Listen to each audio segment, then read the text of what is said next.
Hello friends, स्वागत है आपका दी एक्सीलेंस क्लासेस में। और आज का ये जो टॉपिक आप देख रहे हैं, ये प्लासी और बक्सर की लड़ाई, इसमें से हम एक एक करके दोनों टॉपिक्स की हम चर्चा करेंगे।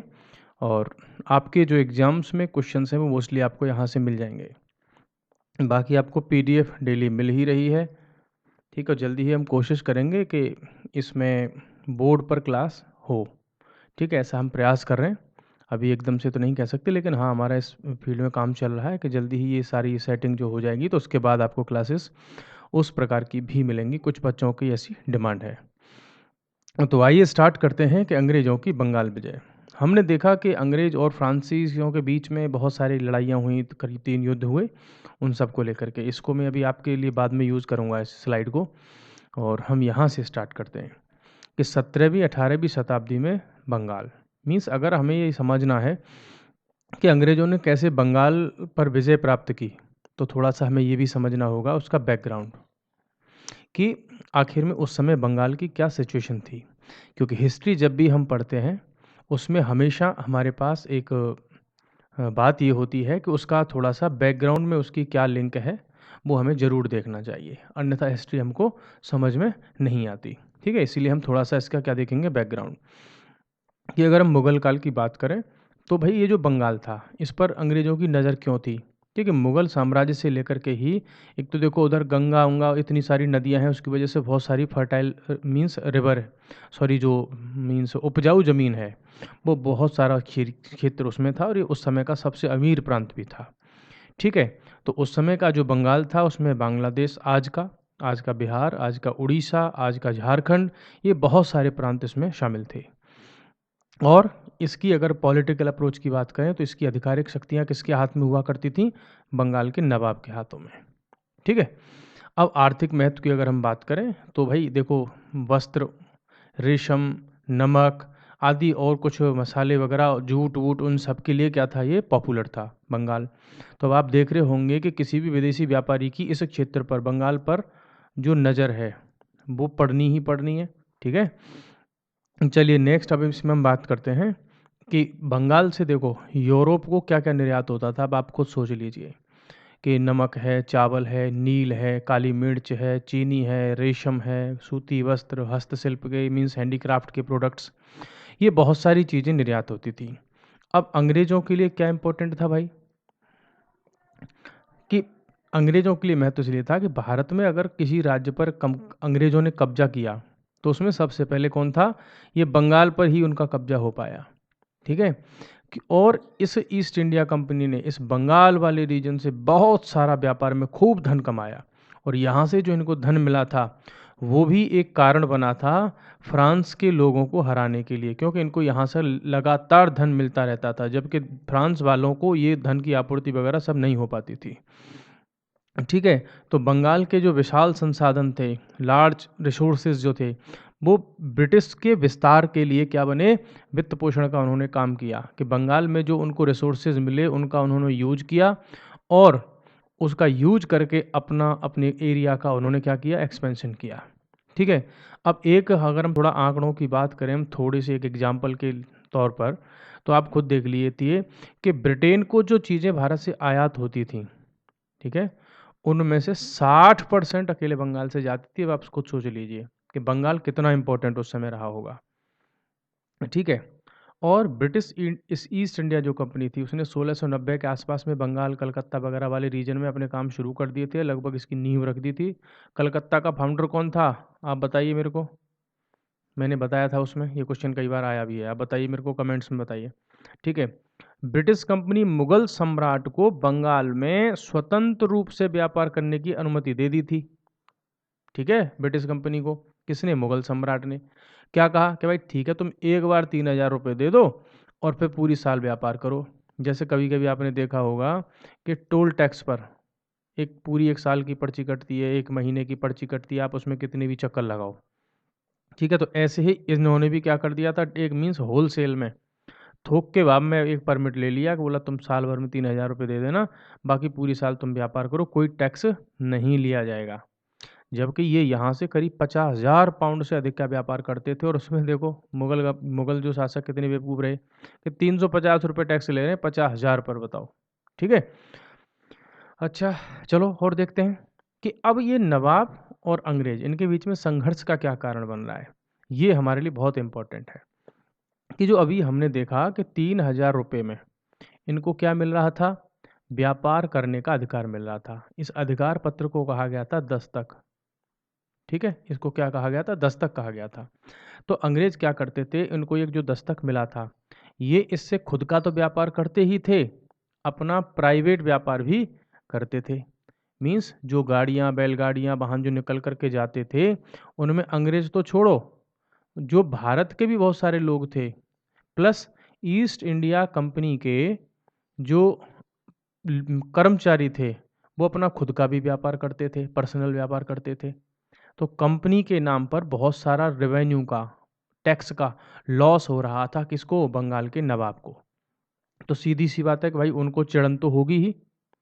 और अब जब ये सारी चीज़ें बंगाल के नवाबों को दिक्कत देने लगीं और उनके खिलाफ बंगाल के नवाबों ने जो है अपना एक्शन लेना शुरू किया, ठीक है, इस चीज़ का विरोध करना शुरू किया, तो अंग्रेज़ों को ये चीज़ समझ में आई कि ऐसे काम चलेगा नहीं। बंगाल की गद्दी पर कोई ऐसा कठपुतली नवाब बिठाओ जो हो तो नवाब लेकिन हमारा चेला हो, और वो हमारे हिसाब से क्या करे, पॉलिसीज़ बनाए। क्यों? इनकी कुछ महत्वाकांक्षाएँ कहाँ से बढ़ गई थीं, अभी हमने पिछली क्लासेस में देख कर के आए हैं, कर्नाटक वाले युद्ध। ठीक है, तो यहाँ इन्होंने क्या किए थे, कठपुतली नवाब बना लिए थे, तो ये सोच रहे थे कि वही वाला सिस्टम यहाँ पर भी हमको करना पड़ेगा। ठीक है, जिससे कि कोई कठपुतली नवाब बैठे और हमारी पसंद की पॉलिसीज़ को बनाए। अब इन्हीं कंडीशंस में बात पहुँचती है कहाँ तक, प्लासी के युद्ध तक। ठीक है, अच्छा थोड़ी बेसिक अगर हम बात करें, एक तो ये 1757 में लड़ा गया, भागीरथी नदी के पूर्व वाले तट की तरफ लड़ा गया। और ये कहाँ लड़ा गया, पश्चिम बंगाल में। प्लासी कहाँ है इस समय, पश्चिम बंगाल में। आप ध्यान रखना, ये सारे क्वेश्चन आए हुए हैं। ठीक है, अब देखो कैसे कहानी उनकी बनना शुरू हुई कि जो रॉबर्ट क्लाइव था, ठीक है, इसने तो ब्रिटिश ईस्ट इंडिया कंपनी वाली सेना की कमान संभाली। इधर बंगाल का जो नवाब था, अंतिम स्वतंत्र नवाब, ये लो एक क्वेश्चन और आपके लिए तैयार हो गया कि बंगाल का अंतिम स्वतंत्र नवाब कौन था। क्यों, उसके बाद तो फिर क्या होना शुरू हो गए, अंग्रेजों के कठपुतली बन गए, ये स्वतंत्र था। ठीक है, तो एक तरफ तो रॉबर्ट क्लाइव, दूसरी तरफ बंगाल का नवाब सिराजुद्दौला, और फ्रांस के भी लोग इसका क्या कर रहे थे, सहयोग कर रहे थे। अब देखते हैं हम युद्ध का क्या बैकग्राउंड, पृष्ठभूमि जिसे हम कहते हैं, क्या कि ये जो सिराजुद्दौला था, ये बंगाल का जो पहला नवाब था अलीवर्दी खान, जब उसकी डेथ हो गई तो ये इस गद्दी पर बैठा। और जो अलीवर्दी खान था वो पहले जो है उपराज्यपाल रहा था बंगाल इसका, बिहार का। ठीक है, और उसकी जिसने बंगाल के दीवान मुर्शीद कुली खां के पुत्र सरफराज खान उसकी हत्या करके इस गद्दी पर बैठा था। तो मीन्स झगड़े की जड़ तो पहले से ही चली आ रही थी। क्यों, क्योंकि एक दूसरे की हत्या करके गद्दी पर क्या कर रहे हैं, कब्जा कर रहे हैं। तो ये राइवलरी जो है, आपसी दुश्मनी ख़त्म तो आसानी से होने वाली नहीं है। तो यहाँ से जो ये समस्या चलती आई आगे तक पहुँची। ठीक है, तो ये जो सिराजुद्दौला था, इन कारणों की वजह से जो ऊपर हमने देखे कि उपराज्यपाल इन्होंने हत्या करके ये सब प्राप्त किया, तो पहले से ही इसके कुछ प्रतिद्वंदी दरबार में ही थे। दिखाने को वो इसके मंत्री और सब वो सब थे, लेकिन इसको अंदर ही अंदर इसका विरोध करते थे। तो ये जो प्रतिद्वंदी थे, एंटी लोग जो थे, इन्होंने प्लासी के युद्ध को जीतने में अंग्रेजों का साथ दिया। कहते हैं ना, वो मीन्स एक विभीषण, तो विभीषण वाला इन्होंने रोल निभाया, इनके खिलाफ में अंग्रेजों का साथ दिया। तो भाई अंदर की बातें जब लीक हो जाएंगी तो फिर तो जीतना मुश्किल है। अब उससे पहले क्या हो गई, तत्काल लेवल पर कुछ घटनाएं हुई। क्या हुआ कि देखो, पहली बात तो बंगाल में इन नवाबों को दिक्कत क्यों हो रही थी अंग्रेजों से। देखो थोड़ा सा समझने का प्रयास करो कि इनको पता था कि कर्नाटक में अंग्रेजों ने क्या किया है। ठीक है, उन्होंने ब्रिटिशर्स की जीत हुई है, फ्रांसीसियों को उन्होंने बिल्कुल दबोच दिया। प्लस जो हैदराबाद का निज़ाम, कर्नाटक का नवाब, उन सब के साथ इन्होंने क्या चला किया थी। प्लस इनकी ताकत भी दिख रही थी किसको, बंगाल के नवाबों को। बोला ये यहाँ पर वही काम करने वाले हैं जो इन्होंने कर्नाटक और हैदराबाद में किया था। तो ये बहुत ज़्यादा सचेत हो गए इनसे।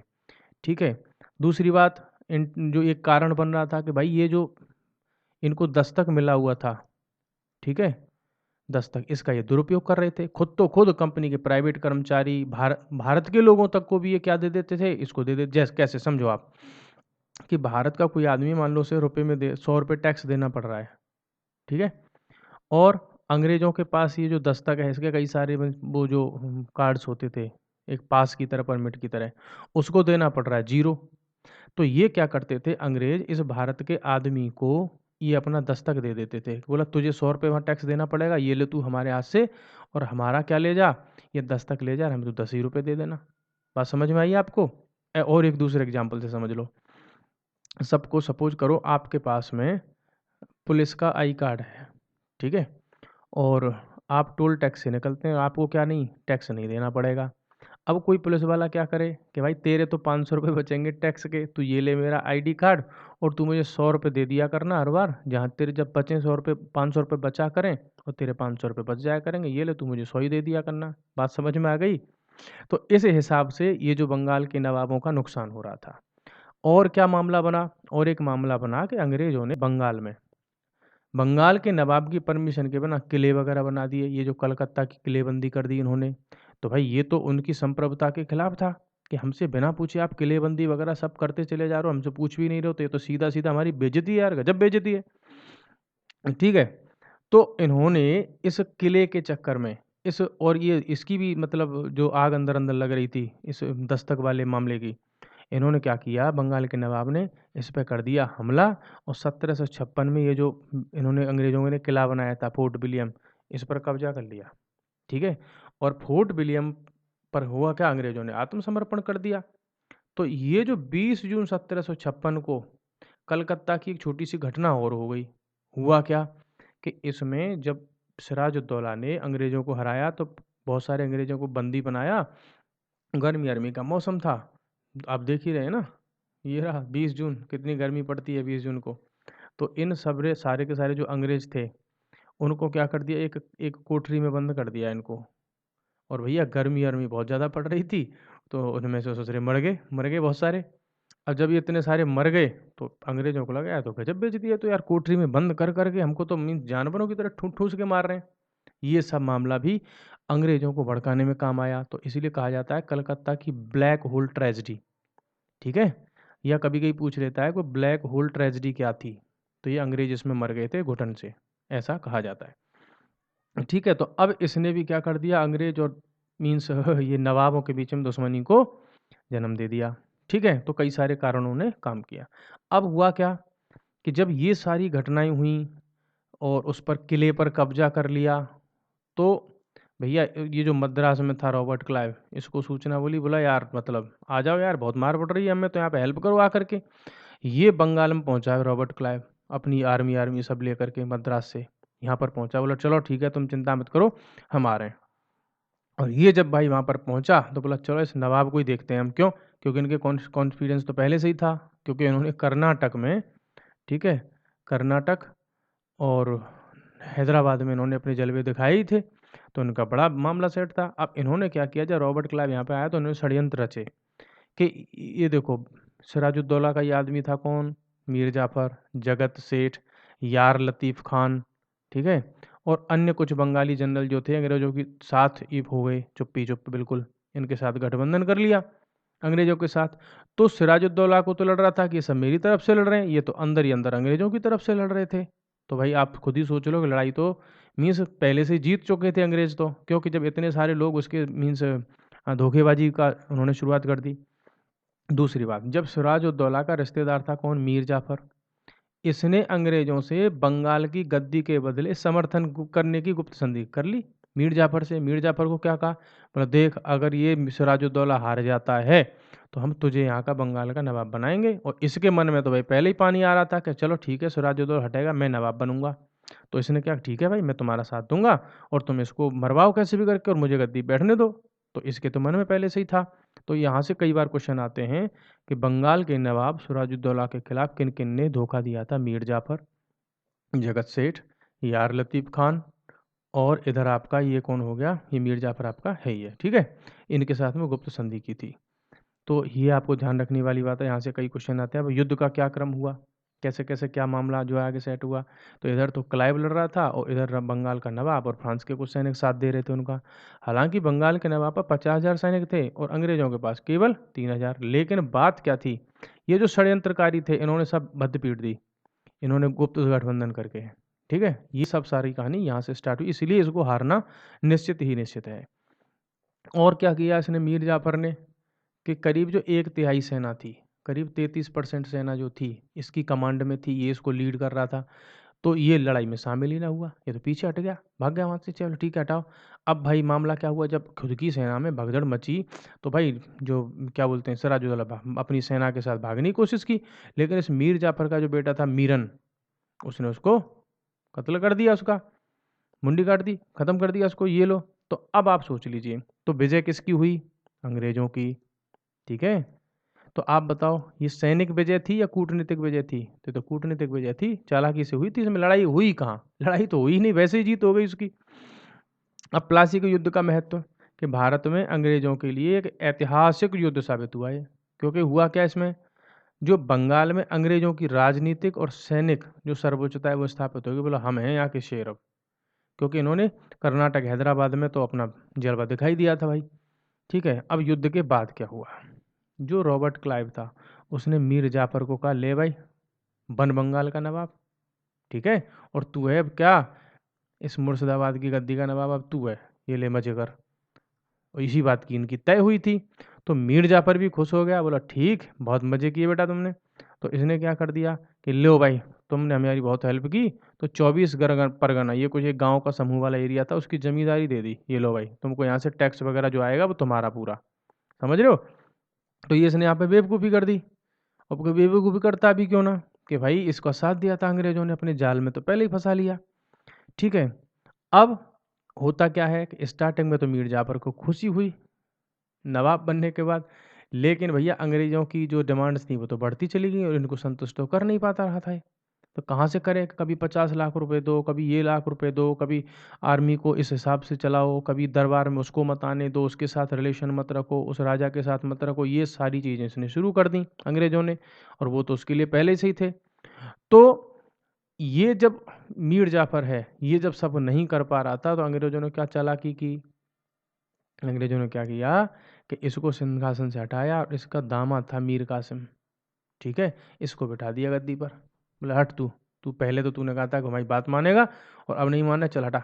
तो इसका जो दामाद था मीर कासिम, उसको बिठा दिया गद्दी पर, ठीक है? तो यहाँ से कंडीशन शुरू होंगी फिर से, मीन्स अगले बक्सर के युद्ध की, उसको हम अगली क्लास में देखेंगे। तो अब इसको एक बार हम क्या कर लेते हैं, रिवाइज़ कर लेते हैं। किसको? प्लासी के युद्ध को, कि कहाँ-कहाँ से कैसे-कैसे इसमें से क्वेश्चंस बनते हैं। पहला आप बताइए, लड़ाई कब हुई? भाई 1757 में हुई और 23 जून को हुई, ठीक है? कहाँ हुई? प्लासी में हुई। प्लासी कहाँ है? बंगाल में है, ठीक है? प्लासी इसको क्षेत्र को क्यों कहते हैं? क्योंकि यहाँ पर पलास के बहुत ज़्यादा पेड़ मिलते हैं, इसीलिए इसका नाम पड़ गया इस एरिया का प्लासी। किन-किन के बीच लड़ा गया? सिराजुद्दौला और ईस्ट इंडिया कंपनी के बीच। कई सारे क्वेश्चन आपके तैयार हो रहे हैं यहाँ से, गलत नहीं होना चाहिए एग्जाम में। बिल्कुल सारे क्वेश्चन यहाँ से मिल जाएंगे, बहुत सारे। दूसरी बात, कारण क्या रहा भाई, तत्काल कारण कि ये जो इनके पास जो दस्तक मिलता था उसका दुरुपयोग। दूसरा, एक अलीनगर की संधि भी हुई थी इनके बीच में, ठीक है? जिसमें अंग्रेज़ों को मीन्स ये जो क्या बोलते हैं, फोर्ट पर जब कब्जा वगैरह किया था, तो अंग्रेज़ों ने आत्मसमर्पण किया था ना, नवाब के सामने झुकना, ठीक है? नहीं, इसमें मैं कुछ थोड़ा-सा अलग बताऊँगा, इसको अलग से डील करूँगा मैं, ठीक है? अभी रुक जाओ इसको। हस्ताक्षर नवाबों का अपमान था, मीन्स हुआ क्या था कि जो अंग्रेज़ थे, ठीक है? इन्होंने कुछ अपनी थोड़ी-सी बढ़त बना कर के अंग्रेज़ों के साथ एक संधि कर ली थी। तो उसकी वजह से नवाबों को ये लगा कि यार ये तो गज़ब, साला बाहर के लोग आकर के और हम जो संधि करवा रहे हैं वो भी अपनी शर्तों पर, अलीनगर वाले क्षेत्र में। तो नवाब इससे चिढ़ गए थे, ठीक है? तो उन्होंने ठान लिया था कि इनसे बदला तो लेना ही लेना है। प्लस एक काम और हुआ था कि जो अंग्रेज़ थे उन्होंने चंद्रनगर और फ्रांस की बस्ती पर भी हमला किया था, ठीक है? और फ्रांस वाले नवाब के सहयोगी थे। तो भाई फ्रांस पर कब्ज़ा, मतलब सॉरी, फ्रांस वालों पर अटैक, इसका मतलब नवाब पर अटैक। हुआ ना कि भाई दोस्त पर कोई अटैक कर दे, ठीक है? तो इसका मतलब वो हम पर अटैक है। तो दोस्त का दुश्मन दुश्मन। परिणाम क्या हुआ? नवाब सिराजुद्दौला हार गया। परिणाम क्या हुआ? मीर जाफर, राय दुर्लभ, नवाब के दो ये सैन्य जनरल थे, दोनों के दोनों, ये दोनों ने क्या कर दिया? धोखा दे दिया। और कौन था धोखा देने में? जगत सेठ और ओमी चंद, ये भी थे। ठीक है, इन्होंने भी धोखा दिया। और क्यों? ये कौन थे? कुछ व्यापारी थे, जगत सेठ, ओमी वगैरह, ये सब जो थे कौन? व्यापारी टाइप के आदमी थे, बैंकर टाइप के, पैसा वैसा बांटते थे उस समय पर, खूब कर्ज वर्ज पे देते थे। ठीक है, अब इसका महत्व क्या हुआ कि कंपनी राजनीतिक खिलाड़ी बन गई। क्यों? एक तो हैदराबाद में इन्होंने सब खेल कर दिया अपना, कर्नाटक में इन्होंने अपने हिसाब से कर दिया, अब बंगाल में भी इन्होंने क्या कर दिया, तो अब राजनीति में पूरी तरह से कूद गई कंपनी, और सिंहासन पर अपने कठपुतली वाले शासक बिठा दिए। और इस युद्ध के बाद कोई संधि वंधि कुछ नहीं हुई। ठीक है, ये ध्यान रखना है हमको। तो आज की क्लास में इतना ही, बाकी नेक्स्ट क्लास में फिर से मिलते हैं, बक्सर का युद्ध वगैरह वो सारी कंडीशंस देखेंगे हम। ठीक है, आपको अगर लाइक आ रहा है, सॉरी आपको वीडियो अगर पसंद आ रहा है, क्लास पसंद आ रही है, तो प्लीज़ एक बार लाइक कर दें, चैनल को सब्सक्राइब ज़रूर कर लें, हमारा भी मोटिवेशन बनेगा। और आपको इसमें डेली जो रेगुलर क्लासेस हैं वो भी मिलती रहेंगी। ठीक है, तो आज की क्लास में इतना ही। जय हिंद, जय भारत।